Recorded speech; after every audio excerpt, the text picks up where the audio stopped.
ఇందాక అన్నదానికి నాకు అదొక్కటి చెప్పి ఫినిష్ చేసేస్తాను నేను.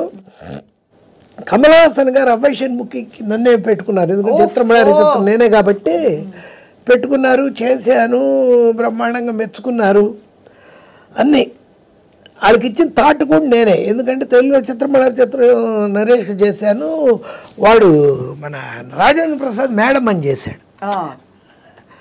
మంచి మా కృష్ణా జిల్లాలో ఉంటారు ఆ సైజు వాళ్ళు, అలా ఉన్నాడు.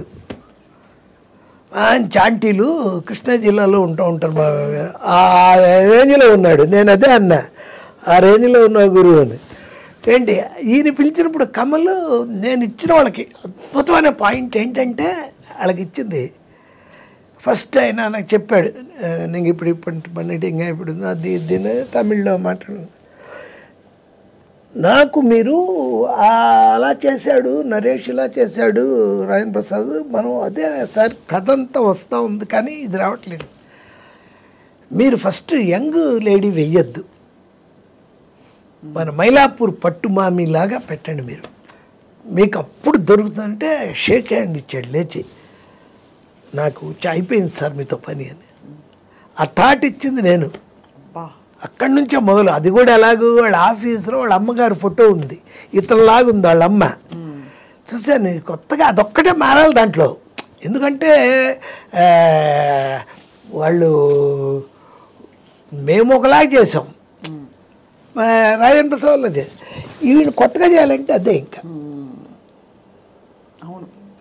అది మంచి బాగా లైక్ చేసి ఆయన బాగా డిస్కషను అదంతా జరిగితే ఒక మాట అది చెప్పడానికి వస్తున్నాను. సార్ మీకు ఇలాగే మన ఇద్దరు మాట్లాడలా, మీ పొజిషన్లో కమల్ హాసన్ గారు మాట్లాడారు, ఒక గంటన్నర మాట్లాడుకుంటే, సార్ మీ ఫ్రెండ్స్ ఎవరు సార్ అన్నాడు.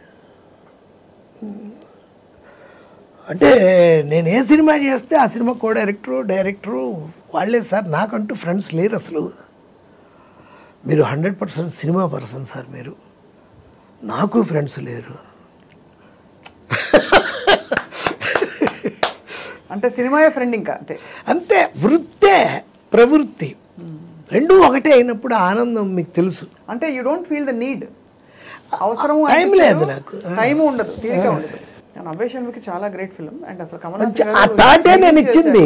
తర్వాత ఏవో 2-3 కామెడీ సీన్లు ఢిల్లీ గణేష్కి వాళ్ళకి దాంట్లో వర్కౌట్ చేశాను, కానీ ఆ థాటే నేను అనుకుంటూ వెళ్ళింది కూడా అదే. నేను జనరల్గా ఏంటంటే ఇప్పుడు కారు ఎక్కినప్పుడు సంజయ్ కిషోర్ గారిది మీది స్టార్ట్ అవుతుంది, స్వప్న గారు అని అడిగింది, ఆ టర్నింగ్లోని యాంకర్ ఎవరు మీరేనా అని అంటే కాదండి స్వప్న, గ్రేట్ అన్నాను వెంటనే, మా బాబోయ్ అని.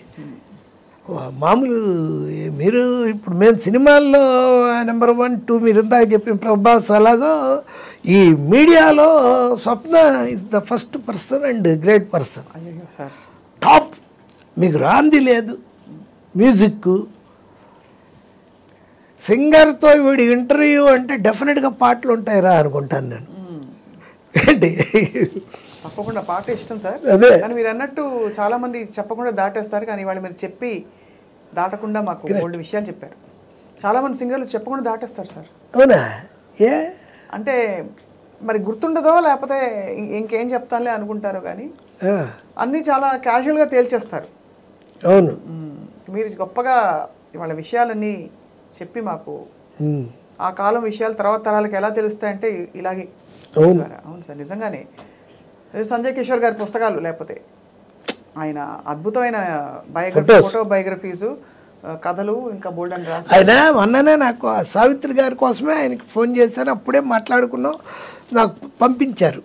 ఈ మన చాము గారి ఇది కొత్తగా వేయించుకున్నారు కదా బుక్, అది ఇప్పుడు దాకా ఓపెన్ చేయలేదండి నేను, ఓపెన్ చేయలే. నా భయం ఏంటి తెలుసా, ఓపెన్ చేస్తే చదవాలి, చదివేస్తే అయిపోతుందేమో, అంత వాల్యుబుల్ అనమాట అది మనకి.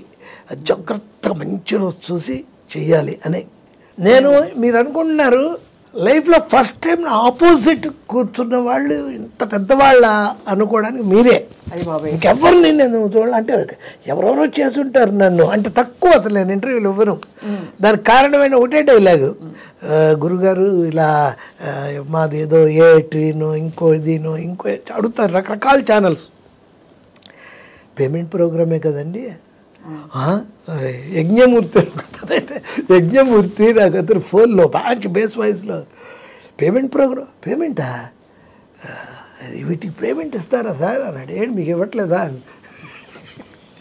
అయ్యో మాకంటే శాలరీ అండి నాకు అదే మరి నా పనే ఇది కదా అని. కానీ స్వప్న గారు చేస్తున్నారంటే ఎందుకంటే నిన్నో మొన్నో షూటింగ్లో ఉంటూ జయసుధ గారు చేశాను అని చెప్పింది ఆవిడ. మీరు జయసుధ గారితో ఫుల్గా చూశాను. ఆవిడ చాలా కంఫర్టబుల్ అయిన ఇంటర్వ్యూ అది. నాకు అర్థమైపోయింది ఆవిడ చాలా ఇన్హిబిషన్స్ ఉన్నాయి ఆవిడకి చాలా. అలాంటిది ఎంత ప్లెజెంట్గా మీతో ఎంత హాయిగా ఉండిందో. జయసుధ గారు అంటే నాకు చాలా అభిమానం సార్. ఆవిడ ఎందులో ఆవిడ వ్యక్తిగా ఆవిడ స్త్రీగా ఆవిడ అంటే జీవితాన్ని ఆవిడ స్వీకరించిన తీరు, కష్ట నష్టాలు, అప్స్ అండ్ డౌన్స్ చాలా ఇష్టం. నాకు ఒక ప్రొటెక్టివ్ ఫీలింగ్ వస్తుంది ఆవిడ చూసినప్పుడు. ఆవిడని అయ్యో జాగ్రత్త కాపాడుకోవాలని. అంటే నాకు ఆవిడకి ఏం అనుబంధం లేదు, పెద్ద పరిచయం కూడా లేదు. చూసినప్పుడు కొన్ని భావాలు అయితే ఆవిడ తక్కువ ఆవిడ మాత్రం కాదు. ఇప్పుడు నేను చెప్పినవన్నీ కూడా ఇంటూ 1000 వేసుకోవాలి ఆ కమర్షియల్ పాయింట్స్ అన్నీ ఆవిడతో. డబ్బులు అయ్యో రిక్షావాడి సినిమాకి మదర్ క్యారెక్టర్ ఎవరు చిరంజీవి ఫ్లాష్ బ్యాక్లో అని అనుకున్నప్పుడు నేను జయసూద్ అంటే క్రాంతి కుమార్ గారు చెప్పారు, ఏనండే ఏంటి జయసూద అది చేయదు అసలు నాకు తెలీదా, నేను చేయిస్తాను, మంచి రెమ్యునరేషన్ ఇస్తారు చెప్పండి, మీరు చేయించండి చూస్తాను. మీనా కుమారి లాగా హిందీ మీనా కుమారి లాగా ఆఫ్ షేడ్స్ మేము అనుకుంది కోదండ రామరెడ్డి డైరెక్టర్ అక్కడే చచ్చిపోయింది ఆ సినిమా. ఆఫ్ షేడ్స్ లైట్ అలా పెట్టి చెయ్యాలని చెప్పి వెళ్ళి ఇవిడికి నేనే చెప్పాను. ఏమండి ఇలా అయితే నేను ఎందుకు చేయాలి ఏంటి 15 లక్షలు ఇప్పిస్తాను అబ్బా 5 రోజులు. ఏమండే మీరు అంటారు కానీ క్రాంతి గారు ఎందుకు ఇస్తాను నాకు తెలియదు. ఏమంటే నేను ఎన్ని చేశాను 5 సినిమాలు చేస్తే ₹1,00,000 ఇవ్వలేదు నాకు. ఇవ్వడు, నేను ఇప్పించాక మీరు చేయండి. వెంటనే క్రాంతి గారికి ఫోన్ చేసి ఇలా మాట్లాడాను, ఓకే అన్నారు. అంటే ఆవిడతో కూడా మాట్లాడి 15 ఇస్తున్నారు కదా నిజంగా. వెంటనే నేను తీసుకొని ఏమండి 15 ఇస్తేనే చెయ్యండి అని చెప్పేశానండి ఆవిడకి. ఇచ్చేసాడు 15 lakhs. అంటే డబ్బు చాలా అసలు ఆవిడ